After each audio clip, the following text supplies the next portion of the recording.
ஸ்மார்ட்டான cleaning டிரானுடன் ஆரம்பம். நம்ம சென்னை சில்க்ஸின் ஆடி பிளாஸ்ட், சேவிங்ஸும் பிளாஸ்ட், கலெக்ஷனும் blast. VQRA Wellness, Advanced Scientific Slimming, no pain, no surgery. Any weight loss, இன்னும் ஸ்மார்ட்டா. நவக்கோள்களின் ஆற்றல்களாக இரண்டர கலந்து அவர்கள் அதோடு ஐக்கியமாகி அவர்களை குலதெய்வமாக வழிபடும் முறையையும் இந்த ஆசீவகம் சொன்னது. அவர்களை ஞான முறையில், தேர்ச்சி அடைந்த முறையில், அறிவு முறையில் நாம் இதை அடைவதற்கு ஓக முறையை ஆசீவகம் சொல்கிறது. அதையே அந்த ஆலயத்தை உருவாக்கி அதை வழிபடுகின்ற அந்த குடும்பத்தார்களில் யாராவது ஒருவர் முக்கியமானவர் இறந்துவிட்டால் அவர்களுக்கும் கூட அங்கு இடம் உண்டு. அதை சாவாட்டி என்று கூட சொல்லுவார்கள். நீங்கள் எந்த தெய்வத்தை வணங்கினாலும், எந்த தெய்வத்திற்கு எதை செய்தாலும், குலதெய்வத்தினுடைய அருள் இல்லை என்றால் பிற தெய்வத்தினுடைய அருள் அந்த குடும்பத்தில் வருவது.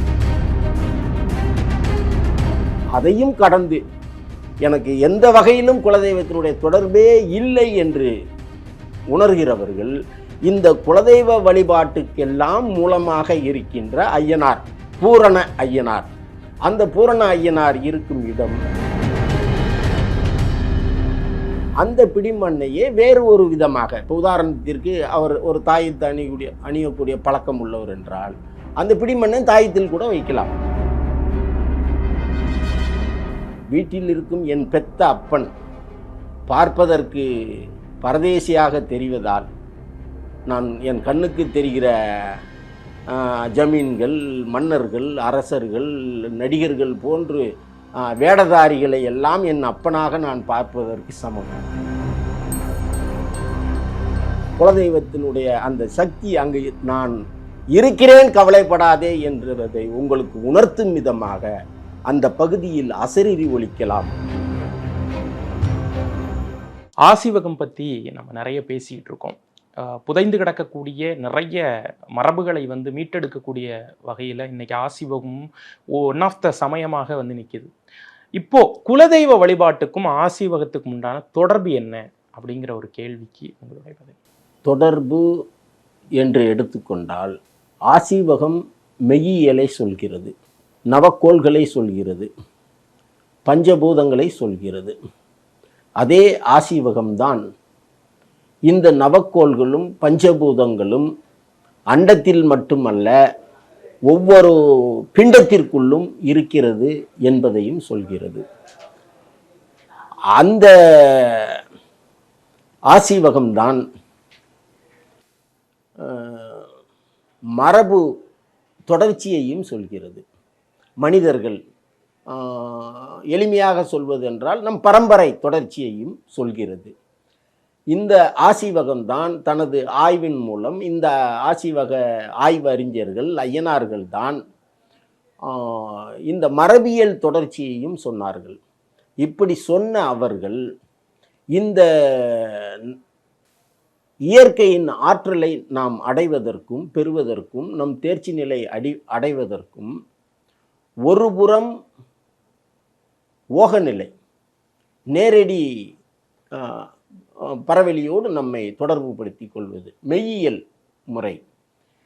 அதே மாற்று முறையாக நம் முன்னோர்கள் அந்த பூதங்களாக, நவக்கோள்களின் ஆற்றல்களாக இரண்டர கலந்து அவர்கள் அதோடு ஐக்கியமாகி நிற்கின்ற காரணத்தால் அவர்களை குலதெய்வமாக வழிபடும் முறையையும் இந்த ஆசீவகம் சொன்னது.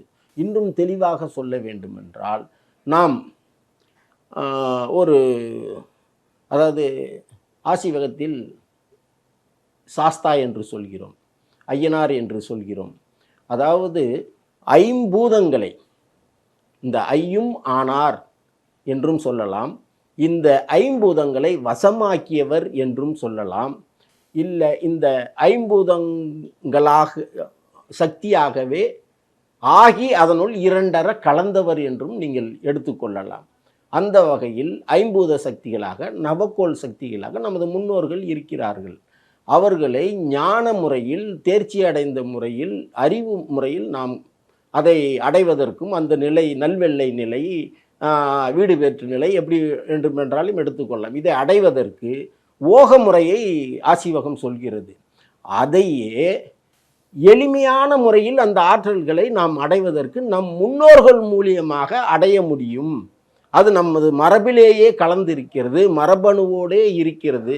இந்த ஆற்றல்களை நாம் அடைவதற்கு, பெறுவதற்கு, நமது வாழ்வியலை சீராக்கி கொள்வதற்கு இந்த முறையையும் கைக்கொள்ளலாம் என்று குலதெய்வ வழிபாட்டு முறையையும் நமக்கு வகுத்து கொடுத்ததோடு அவர்களே குலதெய்வமாகவும் இருந்து, குருவாக இருந்து, குலதெய்வமாக இருந்து, நமது முன்னோர்களாக இருந்து நம்மை காக்கின்ற பணியை செய்கிறார்கள். ஆகவே ஆசீவக வழிபாடுகள் என்பது மெய்யியல் வழிபாடு என்றும் எடுத்துக்கொள்ளலாம், குலதெய்வ வழிபாடு என்றும் எடுத்துக்கொள்ளலாம். இரண்டும் ஒன்றுதான். நடுகள் அப்படிங்கிறத ஆரம்பிச்சு தான் நம்ம குலதெய்வ வழிபாட்டுடைய முதல் புள்ளி அங்கிருந்து ஆரம்பிக்குது. ஆசீவகம் உடைய மீட்சியா அந்த நடுகள் அப்படிங்கிறத எடுத்துக்கலாமா? அப்படியும் சொல்லலாம். அதனால தான் இன்றைக்கும் இந்த ஆசீவக குலதெய்வ வழிபாட்டு மரபிலே உருவ வழிபாடை விட பூட வழிபாடு என்று சொல்வார்கள். தென் தமிழகத்தில் பூடமாக, பீடம் என்பார்கள், பூடம் என்பார்கள். பூடம் வைத்து வணங்கக்கூடிய மரபுதான் இன்றும் இருக்கிறது. அதையே கூட அது நடுகளினுடைய ஒரு வளர்ச்சி அடைந்த நிலை என்று கூட நீங்கள் சொல்லலாம். திருநெல்வேலி, தூத்துக்குடி, கன்னியாகுமரி போன்ற பகுதிகளில் சுடலை மாட சுவாமிக்கு உருவம்ங்கிறதே ஒரு பீடம் மாதிரி தான் வச்சு. சுடலை மாடன் என்று சொல்வதை விட ஐயனாரின் 21 பந்திகளுக்குமே இந்த முறை தான். பீடம் மட்டும்தான். பீடம் மட்டும்தான். அது மட்டுமல்ல, கிராமங்களிலே நீங்கள் அதிகம் இப்பொழுதும் பார்க்கலாம். இந்த ஆலயங்களிலே அந்த ஆலயத்தை உருவாக்கி அதை வழிபடுகின்ற அந்த குடும்பத்தார்களில் யாராவது ஒருவர் முக்கியமானவர் இறந்துவிட்டால் அவர்களுக்கும் கூட அங்கு இடம் உண்டு. அதை சாவாட்டி என்று கூட சொல்லுவார்கள். அதுவும் பீடமாகத்தான் வைப்பார்கள்.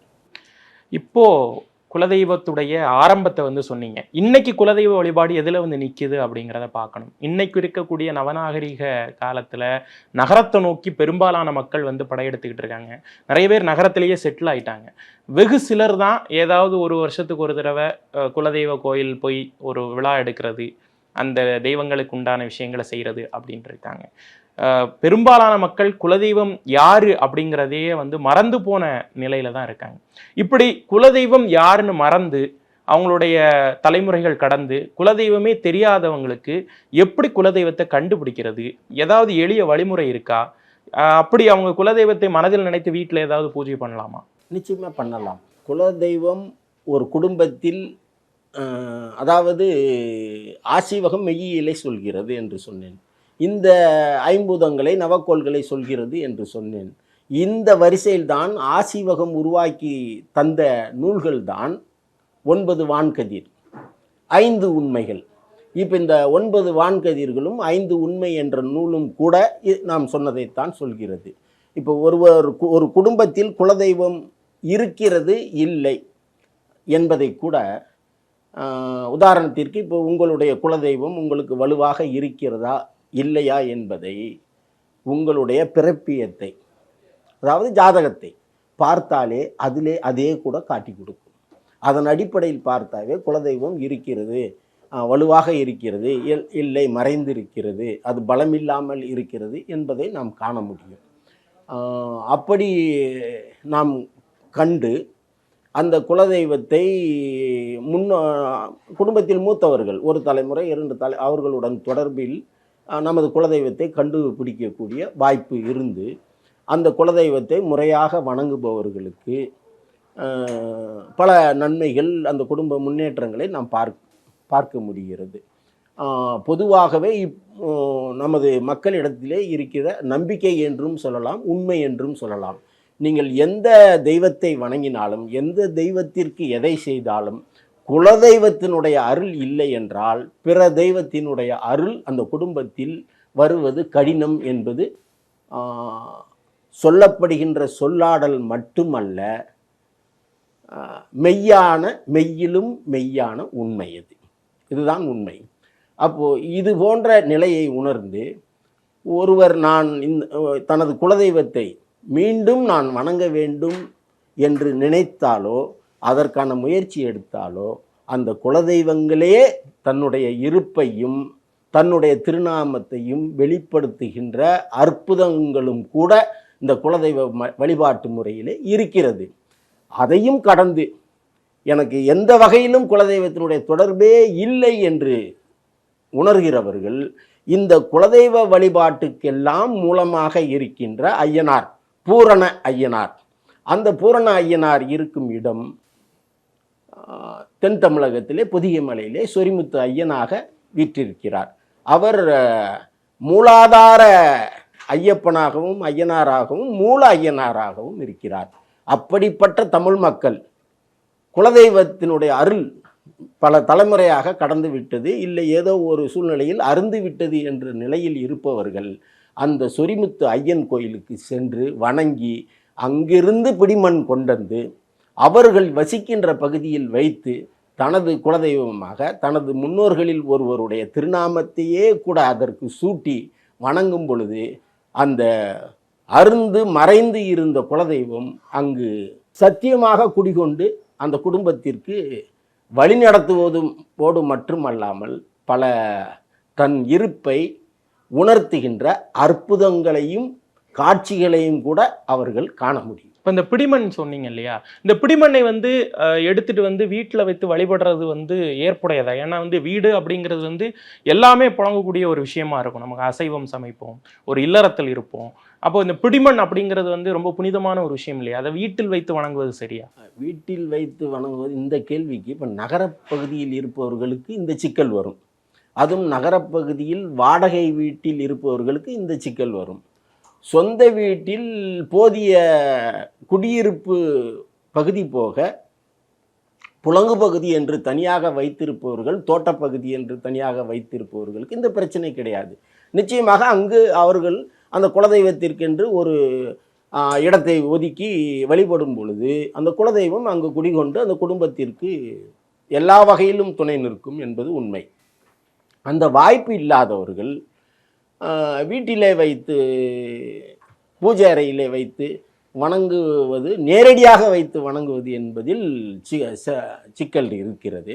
அதையே ஒரு சில குருமார்கள், அதாவது குலதெய்வ வழிபாட்டுக்கான வழிமுறைகளை சொல்லக்கூடிய குருமார்கள் மூலியமாக அந்த பிடிமண்ணையே வேறு ஒரு விதமாக, இப்போ உதாரணத்திற்கு அவர் ஒரு தாயத்தை அணியக்கூடிய பழக்கம் உள்ளவர் என்றால் அந்த பிடிமண்ணை தாயத்தில் கூட வைக்கலாம், அல்லது வீட்டில் ஏதோ கலசமாக அந்த மாற்று முறையாக அதில் அதை வைத்து வணங்கலாம் என்பதுதான் சரி என்று நினைக்கிறேன். இப்போ பிடிமண் பற்றி சொன்னீங்க, குலதெய்வம் பற்றி சொன்னீங்க.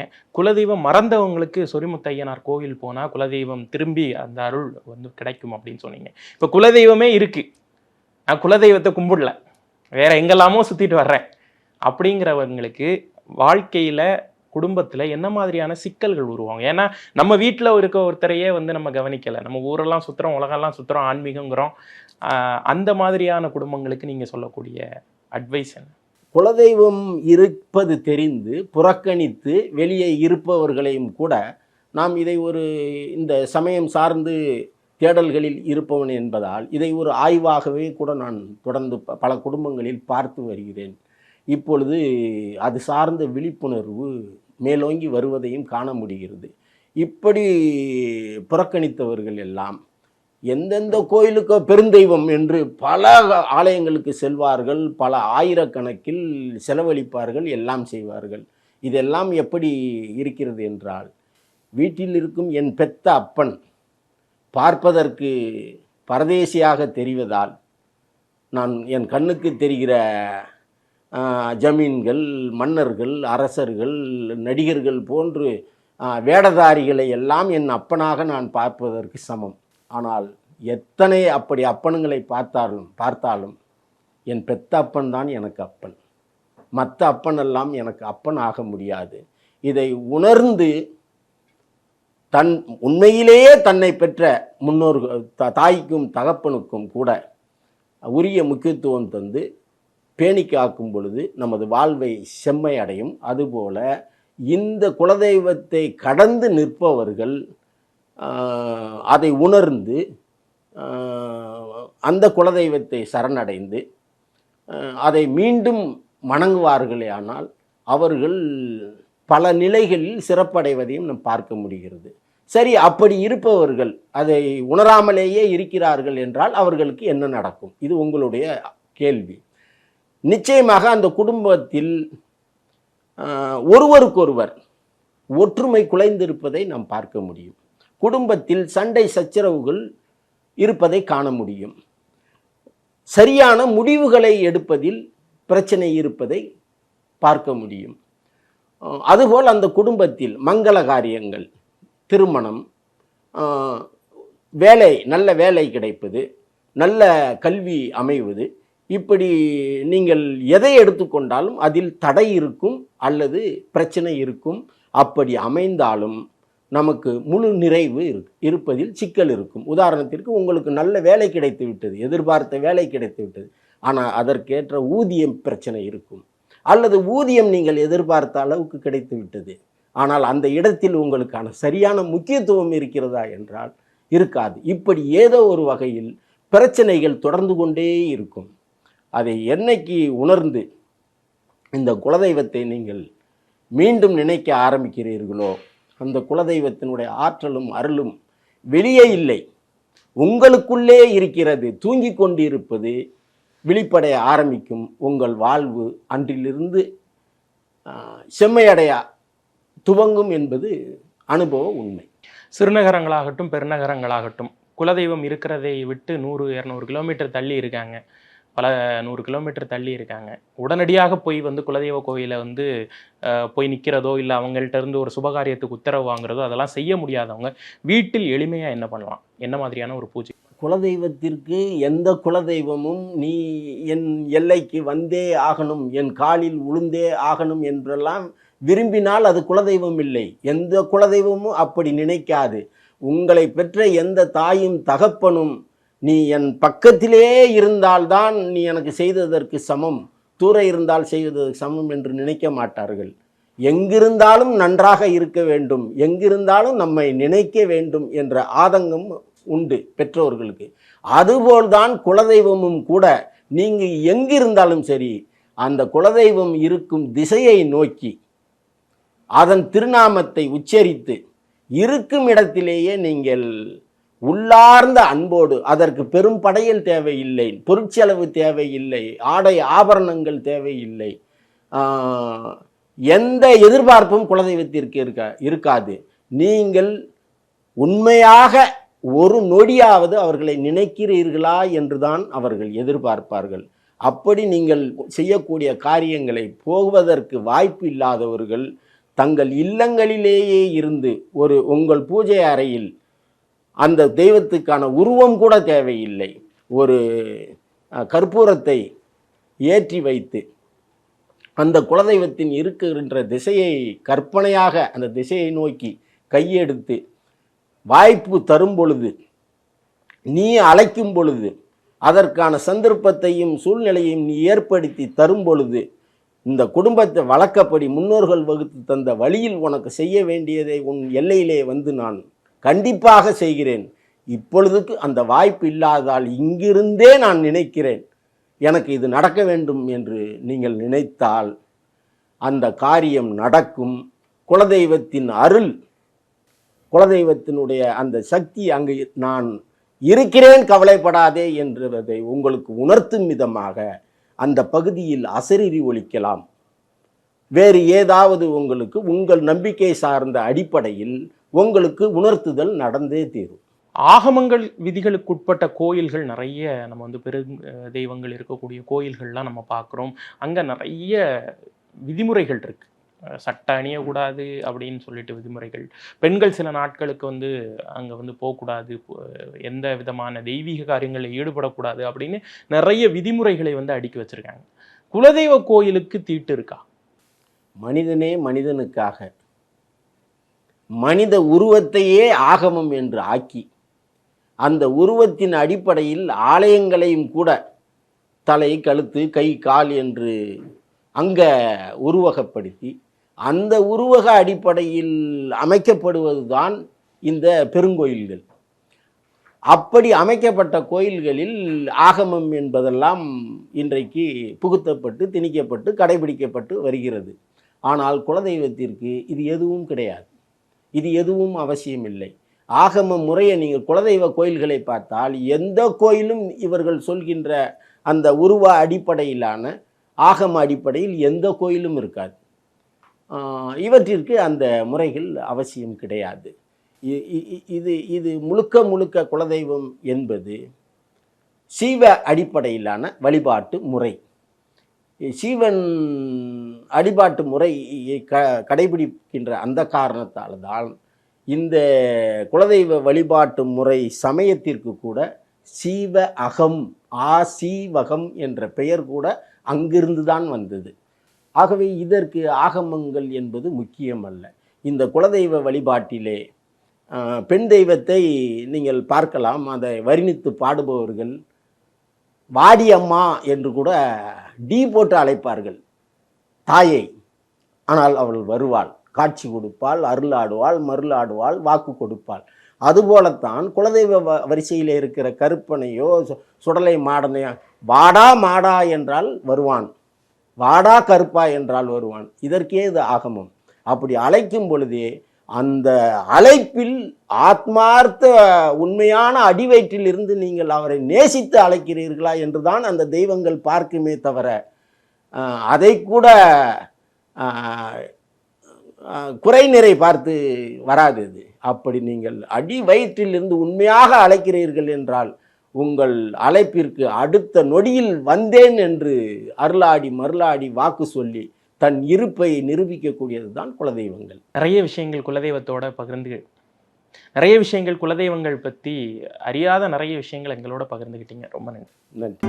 ஸ்மார்ட்டான கிளீனிங் டிரானுடன் ஆரம்பம். நம்ம சென்னை சில்க்ஸின் ஆடி பிளாஸ்ட், சேவிங்ஸும் பிளாஸ்ட், கலெக்ஷனும் blast. VCura Wellness, Advanced Scientific Slimming. No pain, no surgery. Any weight loss, இன்னும் smarter.